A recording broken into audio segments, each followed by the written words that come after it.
Bem-vindos ao nosso canal Conversando sobre Ciência.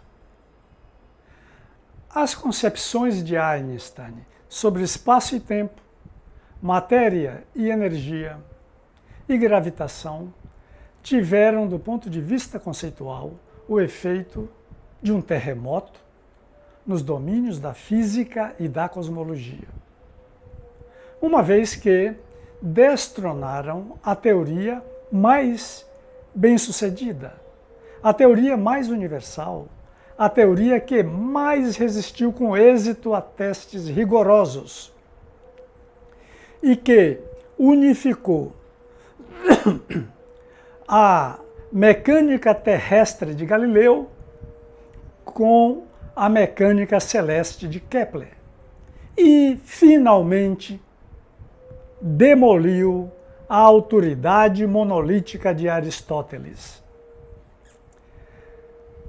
A teoria de Newton explicava com precisão inúmeros fenômenos, tais como a queda dos corpos, como frutos caindo, a trajetória de projéteis, o movimento de pêndulos, o movimento das estrelas e dos cometas, da Lua ao redor da Terra, dos planetas ao redor do Sol e dos satélites artificiais, e explicava também o fluxo e refluxo das marés. E mais, a teoria previu uma gama de fenômenos e descobertas, como a ocorrência de eclipses, as aparições periódicas do cometa Halley e a descoberta de Netuno e Plutão. Enfim, tudo parecia explicável à luz das concepções newtonianas de movimento e gravitação universal. Assim, o determinismo físico reinava entre os cientistas e as pessoas com educação científica. A teoria de Newton era contemplada como conhecimento puro, verdadeiro, imutável. Em resumo, a verdade objetiva a respeito do mundo natural. Era esse o olhar que tinham sobre ela cientistas, historiadores e filósofos, a exemplo de Kant. A obra mestra de Newton, publicada originalmente em latim e não em inglês, em 1687, sob o título Philosophiae Naturalis Principia Mathematica, Princípios Matemáticos da Filosofia Natural. Inaugurou uma nova era na história do pensamento científico e filosófico, a era de Newton. Não apenas por sua física e pela aparente certeza de suas conclusões, mas especialmente por sua concepção de ciência e de seus objetivos e métodos.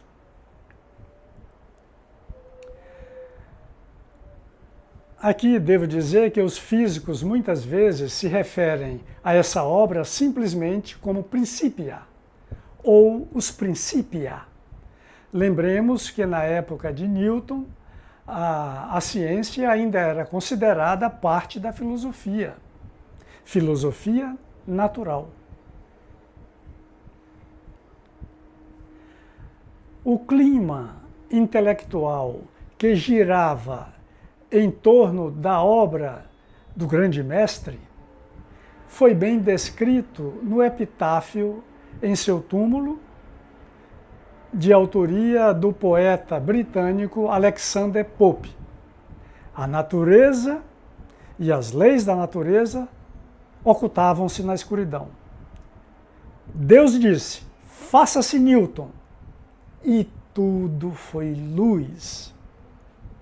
A queda de tão fabulosa teoria deixa para sempre gravada em nossa memória a convicção de que nenhuma teoria científica sobrevive para sempre, a certeza de que não há conhecimento assentado. Enfim, não há na ciência enunciados definitivos nem autoridade infalível ou inquestionável. De fato, o exame crítico pelos testes experimentais faz da ciência uma instituição livre de autoridades. Mesmo grandes teorias, tais como a da gravitação newtoniana, não são mais do que aproximações, ainda que magníficas aproximações, da realidade concreta e da verdade objetiva. O próprio Newton, o próprio Einstein julgava insatisfatória sua teoria, e suas últimas décadas de vida foram dedicadas à busca de uma teoria melhor. É bom lembrar que, na virada do século XIX para o século XX, muitos físicos, inclusive Lord Kelvin, um dos fundadores da termodinâmica, acreditavam, em meio a uma onda de otimismo científico, que a teoria de Newton, juntamente com a teoria eletromagnética de Maxwell, forneciam as respostas para todas as questões básicas sobre o universo. Não imaginavam eles que por essa época já estavam em incubação as ideias que reformulariam a física nas primeiras décadas do século XX, com o advento da teoria da relatividade em suas versões especial e geral e da teoria quântica. Não devemos perder de vista a noção de que as teorias científicas são construções humanas e que o conhecimento humano é hipotético, falível, por isso sujeito à crítica e a mudanças ilimitadas. Nem a teoria da relatividade, nem a quântica, nem suas possíveis substitutas no futuro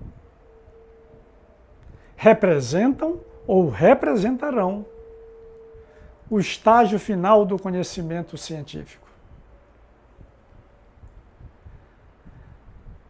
As teorias científicas que se sucedem no tempo são apenas aproximações sucessivas e progressivas em direção à verdade. São tentativas de conhecer o mundo de uma forma cada vez melhor.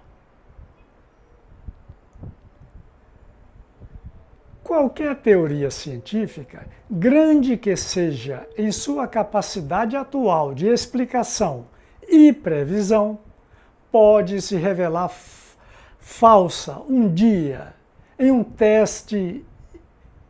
algum teste experimental. Toda representação simbólica da realidade objetiva é necessariamente parcial. Toda resposta dada a uma questão científica relevante suscita questões novas e imprevistas. Qualquer teoria explica apenas um conjunto limitado de fatos e fenômenos. A busca de uma teoria definitiva é, nesse panorama, um empreendimento sem esperança. As noções de conhecimento último e conhecimento total ou completo são estranhas à ciência. A verdade objetiva permanecerá para sempre fora de nosso alcance. E a ciência segue em frente. Seu potencial é infinito, pois falível, incompleto e provisório será sempre nosso conhecimento a respeito do mundo. Obrigado por assistir. Inscreva-se no canal. Até breve.